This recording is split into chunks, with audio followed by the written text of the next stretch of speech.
Hello, everyone. This is JVL here with my best friend, Sarah Longwell, publisher of the Bulwark. We're talking about immigration today because there's some stuff happening that maybe isn't what was exactly promised, or maybe it was what was exactly promised. It really depended on what you wanted to believe back in November of 2024. We're going to start with a case in California where a newlywed couple showed up for what they thought was their final interview for the Brazilian-born wife to get her green card. But it turns out it was an elaborate sting operation in which U.S. authorities lied to an American citizen and his wife in order to separate her from their attorney so that they could then detain her. Let's have a listen. We let her out of our sight. She never came back. We were lied to. We were tricked in order to have her separated from the attorney that we brought with us, specifically for any kind of worst case scenario like this. Barbara was sent to a facility in Adelanto, California, and then one in Arizona. Her husband sent her urgent court filings for signature. These would likely halt her deportation. And he believes the detention center withheld them for a week and still isn't processing them in a timely way. He got a call at 4 a.m. Monday morning from his wife saying she's in Louisiana. He fears this is the last stop before deportation to Central or South America. There is a serious clock ticking here. If my wife is sent from this country, if we cannot stop that, it very realistically could be years before she's able to rejoin me here in the United States. We did everything by the book as much as we could. This is how we treat the people who dream of becoming Americans. Sarah, does that call to mind any sort of historical examples where a disfavored group was told, oh, just come with us, we're taking you someplace nice, and then it turns out they were put to a camp of some sort? Boy, you went right there. I do think this is not what people anticipated when they said, yes, we want something done about illegal immigration. I do think, I hear this all the time in the focus groups where voters think, and again, I think you're right, the way you introduce this in terms of people telling themselves a certain kind of story, right? They told themselves that what Donald Trump was going to do was go after gang members and criminals and drug traffickers, but not like, people who were just working or who were on a path to citizenship or people who were legitimate asylum seekers. I think that Americans have a certain amount of faith that I think was quite clearly misplaced, that we would do the kind of immigration in their minds, right? And we would do it in a humane way. And I think that some people, especially the people closest to the process, like if you talk to Hispanic voters, which is one of the groups that Trump is now doing the worst with, like he did sort of overperformed with Hispanics during the election. And they were as pro securing the border as any group I listened to. They were indistinguishable from other sort of MAGA voters. But now they do sound much more like, hey, I see a lot of this in our communities. Kids are seeing their parents get pulled out of schools. I didn't think they were going to go after the grandfather who'd lived here for 20 years. And I think that it's a little bit, we've had this conversation where I hear this, and so I know it's true that people kind of had their own sense of what it would be like. I also know that's not really what Trump said. I mean, they did say they were going to do mass deportations, that they were going to deport millions and millions of people. Tens of millions. I mean, literally, that's what the line was. We're going to deport 20 million people. I know. The problem is that the average American thinks that there are 20 million thinks there are 20 million criminals. And also, I think there is the number of Tren de Agua in the United States is 10 times the standing army. I don't know. Remember what you hear Trump say the other day when he was like, we saved 300 million lives. And you're like, did you? That's all of us, bro. It's all of us. You saved all of us from fentanyl deaths. I mean, the way that they use statistics is often, and it trades on the American people's Illiteracy? Like, I don't really know these numbers and what they mean. Or because you have to disaggregate. There's some people who will tell you, well, anybody who's here illegally has done crime, right? That is the crime. That's the crime. And so those people have to be deported. But even if you start pushing on that, usually they say things like, well, if they've been here X amount of years and they're paying taxes, like, Americans want to have lines around it. But of course, it's like different person to person, and it's sort of arbitrary in terms of what they think crosses the moral line that says, well, this person shouldn't be deported. Is it the person they know from their church, or is it the person from somebody else's church? Because if it's somebody if it's Carol, who, I know Carol, I sit next to Carol in Bible study. Well, sure, Carol's one to go, but if it's somebody else's Carol, but I didn't even know Carol was here illegally. Right, and if it's somebody else, it's not Carol, but it's Jessica, who is in the next town over's Bible study. Well, she lied. She should go. I want to push on all this a little bit by playing something from Joe Rogan's show, where Rogan sounds a little bit choked up in his sort of like, this isn't what I got into this for. Here's Joe Rogan. It's insane. Yeah. We were told there would be there's two things that are insane. One is the targeting of migrant workers, not cartel members, not gang members, not drug dealers, just construction workers showing up in construction sites and raiding them, gardeners. Yeah. Like, really? Before we break down Joe Rogan, I do want to read to you some replies on the Twitters. And these are from not nobodies. These are from people with blue check marks, and, they're James Kirkpatrick from VDare. It's far important, to arrest construction workers than cartel members, because that's what's destroying the blue-collar job market for Americans. From the White Rooster. Why the White Rooster? Who could say? I mean, those are the ones that work for slave wages and have drove out any chance for young American men to compete in the trades.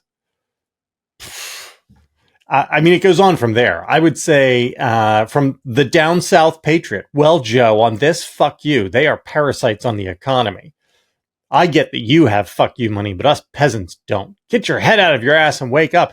Anyway, it goes on like that. And again, these are, I assume, if you've got a blue check, you're probably not a bot. Although, who knows on Twitter these days. But I would say you do not see a lot of people in sympathy with Joe Rogan, at least on Twitters. I do think there's a fair number of people who are sympathetic to Joe Rogan. I mean, I think that there is because here's the thing about Rogan. Rogan was a Bernie guy before he was a Trump guy. Right. And so this guy is sort of a populist, hint of he's red-pilled, right? He's not a Republican. He doesn't have this idea. He wants to be pro the working person, pro the average person, right? That was kind of Bernie's deal, and this is where a lot of these guys got really. I'll say bamboozled, I'll say red-pilled, but they got sort of, they're like reactionarily radicalized by saying, oh, I hate woke, and, we've got to do something about crime. But they all had their own personal moral lines that they were just sure Trump wouldn't cross. And now they're all like, well, do you know that Trump is especially cruel when he does these things? And I just think, and we're also, they are realizing, I mean, it's sort of like, I don't know if you've been following this Megyn Kelly deal. She's really gets into it with a lot of us at the Bulwark on the Twitter, which you're not on, which is good on you. But her thing, people have been like, hey, maybe you should distance yourself from the anti-Semitism of Tucker and Candace Owens. I mean, Candace Owens, I don't know if you catch any of her show. She just did something with Weinstein, the sexual predator, Hollywood. And Candace Owens is an insane person, just an insane person, an anti-Semite, a bigot. And she has an extraordinarily popular podcast. And like Megyn Kelly, kind of the way Rogan does, right? It's like a quasi-cultural, but like fruited in conspiracy and just asking questions. Is Macron's wife a man? Who could say? God, I hope they win that lawsuit against her. But anyway, Megyn Kelly was like, I will not distance myself from these anti-Semites on the right. And how dare you ask me to? And the more you ask me to, the more I dig in.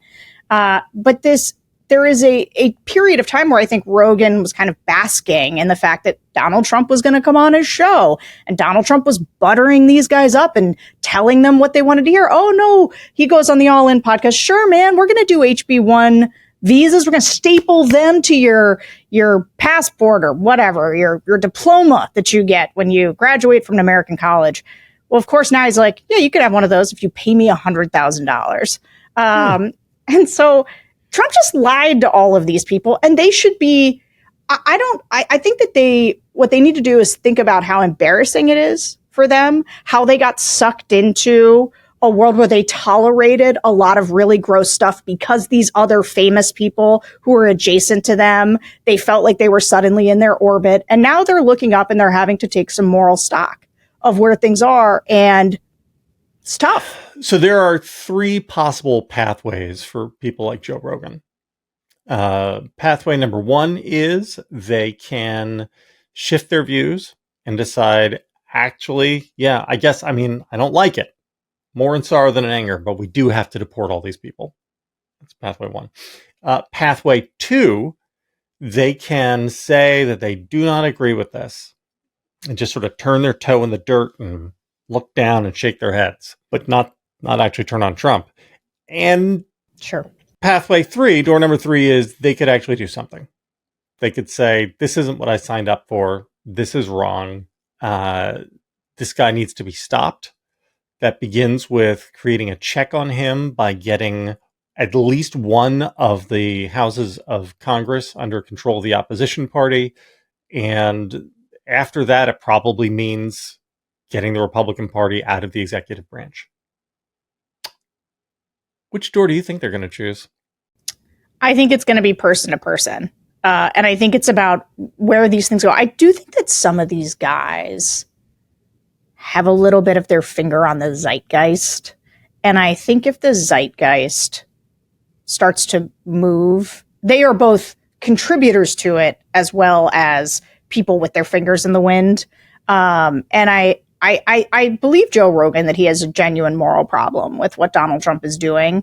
And it wouldn't shock me at all if he both, just to keep people guessing, to be like heterodox when now that like Republicans are so dominant in the culture, and also maybe because it's genuinely what he believes, and because the people attacking him right now start to piss him off. Like that is what happens with these guys. Half of it is just like the online getting radicalized by who's yelling at you. Do they though, or do they? This is a real question. I think you're so. Right. It is going to be person to person. There is also a like, hey, got to get back on side aspect to it, right? Like sometimes they crack back because they don't like being yelled at by white rooster number 27. But like Theo Vaughn was very upset about being used in that Department of Homeland Security snuff film about deporting people. And so I think that, and for a lot of them too, like their reputations. Like Epstein was a big thing for a lot of these guys. Like, no, you're going to show us the Epstein files. And so I think it depends on how much indignity, how much humiliation Trump can put them through, and where they feel like the cultural winds start to blow. Well, we'll see. We're about to have CBS News under control of Barry Weiss. No, those things are a real problem. But you know what? This is what I mean, though. It's at what point does if you love to be heterodox and the mainstream media, now the corporate media is all sort of center right, anti-wokesters, at what point are you like, oh, I'm not saying anything interesting now, I'm just on the dominant side? I do not believe that any significant proportion of those people ever actually enjoyed being heterodox. I believe that heterodoxy was an excuse that they constructed retroactively to explain why they were taking positions designed to get them power. Maybe. I don't know. I don't actually find being in these guys, like these, manosphere podcasters' brains, like that interesting. They do have quite an outsized impact on our culture, but like it bores me. I want to talk real quickly about I think that it's interesting. So like Rogan is, for me, the Rogan backlash is more akin to, okay, so there's a chunk of voters who think that the excesses of Donald Trump on immigration are bad enough that they're very frustrated about it, right? We talked about Hispanic voters. Mm-hmm. We talked about now some of the big podcasters. But if you look, so the New York Times, this is just in this past week, they asked about immigration. And while Trump's overall approval rating on immigration is 46%, okay, so he has at 46 approval, he's at 52% disapprove. So not great for being one of his signature issues, but a slim majority, 51%, say so 51% say Trump is going too far on immigration enforcement, and only 44 think that the deportation process has been fair. So there's like a majority of people who are like, there are excesses here. There's too much happening. That's bad. But, and this is important, 54% say they support deporting illegal immigrants, compared with 44% who oppose it. 51% say that the government is mostly deporting people who should be deported, compared with 42% who say the government is mostly deporting people who should not be deported. And so this is the thing to understand when you're like, man, if Trump's underwater on this signature issue, why isn't his overall approval rating coming down on it, or why isn't there more backlash? And the reason is that overall, the majority of Americans do want illegal immigrants deported. And that is like, I think that's a tough thing for a lot of people to swallow. But I think it's important that people will tolerate and they will push back against the excesses. They'll be like, don't keep the kids in cages, but do deport all their families. Like, there is a majority of Americans who want to see this deportation thing happening, which is why it's not hurting Trump as much as you would think. That's the tough medicine of all this. Yeah. It's tough medicine because it's stupid and it's unclear whether people really mean it, right? I mean, they say because it's clear they say they want this, but do they really do they want it in theory but not in practice? Do they really want the construction workers and the landscapers outside of IHOP deported? Is that what they want? And nobody knows. Do they understand the consequences to the macroeconomy? Right? Do they understand what happens to housing costs? Right? If they also want housing costs to go down, do they understand that if you start destroying the construction sector and driving up wage prices in housing construction, that housing costs go up? Well, this is where the comments you read about Joe Rogan are really instructive, right? It's sort of the way that people think about the tariffs, which is they're just sure that if you get the illegal immigrants out of those jobs, that they're going to be flooded with white working class men who are now, working for that. These are the opportunities that are being robbed of sort of American men. It's like 4.1%. I mean, it isn't like we aren't at 10% unemployment. Sure, I'm just saying, this is what they think. I know. And tariffs are not going to bring American manufacturing back, but that doesn't stop a lot of people from being like, well, if you just stop making these things in China, they're just going to move the plant to Michigan. Yeah, if only we would have all of our movies shot on sound stages in Los Angeles and all of our watches made in Detroit, then everything would be fixed. Sarah, as always, the problem is the people. And the solution is the people. I don't know how we're going to get through this. Guys, hit like, hit subscribe, follow the channel. We'll be back with more terrible news like any minute now. Good luck, America. All right, everybody. We are sold out of tickets to all of our shows on the fall tour, except for October 8th in Washington, D.C. I was on a call yesterday planning out what we've got in store for you. It's going to be fun. Obviously, JVL will be there, so there'll be elements of darkness. We're also bringing in Sarah McBride for a conversation with Sarah Longwell that I'm super excited for. Maybe we might get Will Summer up to talk about some of the crazy shit that's happening on the MAGA right. I've got some other plans in store for you, so it's not too late. Get your tickets now. Washington, D.C., October 8th. You go to thebulwark.com/events, thebulwark.com/events.